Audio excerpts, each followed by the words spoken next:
পৃথিবীতে অসংখ্য খারাপ মানুষ আছে, কিন্তু একজনও খারাপ বাবা নেই। তাই বোধহয় পৃথিবীর সবচেয়ে কঠোর মানুষটিও সন্তানের কাছে শিশুর মতন। উত্তর কোরিয়ার নাম শুনলেই চোখের সামনে ভেসে ওঠে যে কঠোর নেতার ছবি, তাকে একেবারেই অন্য রূপে দেখা যায় ছোট্ট এই মেয়েটির পাশে। মেয়েটি আর কেউ নয়, কিমেরই কন্যা কিম জুয়ায়ে।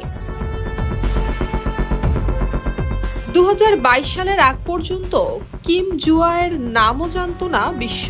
হঠাৎ করেই বাবার হাত ধরে তিনি হাজির হলেন আন্তঃমহাদেশীয় ক্ষেপণাস্ত্র পরীক্ষার মতো গুরুত্বপূর্ণ রাষ্ট্রীয় অনুষ্ঠানে। তারপর থেকে প্রায় দেখা যায় সামরিক কুচকাওয়াজ, অস্ত্র প্রদর্শনী, নৌবাহিনীর অনুষ্ঠান কিংবা জাতীয় উদযাপনে বাবার ঠিক পাশেই দাঁড়িয়ে আছে সে।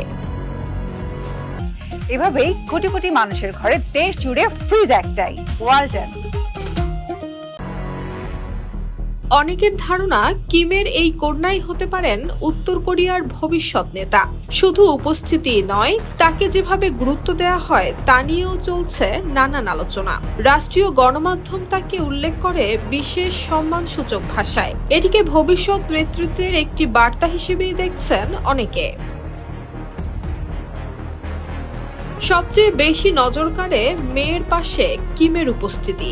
যিনি বিশ্বের কাছে কঠোর আর রহস্যময় এক শাসক, তিনি মেয়ের পাশে দাঁড়ালেই যেন বদলে যান। কখনো তার হাত ধরে হাঁটছেন, কখনো কথা বলছেন হাসি মুখে, কখনো আবার স্নেহ ভরে মেয়ের দিকেই তাকিয়ে আছেন।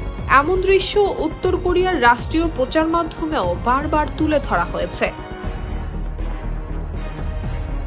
তবে কিম জুয়ায়েকে আনুষ্ঠানিকভাবে উত্তরসূরি ঘোষণা করেনি উত্তর কোরিয়া। তবু বারবার রাষ্ট্রীয় মঞ্চে তার উপস্থিতি এবং বাবার কাছ থেকে পাওয়া বিশেষ গুরুত্ব যেন নতুন করে প্রশ্ন তুলছে, কিমের পর কি উত্তর কোরিয়ার ক্ষমতার আসনে বসবেন তারই কন্যা Kim Ju Ae? News desk, Bangladesh bulletin.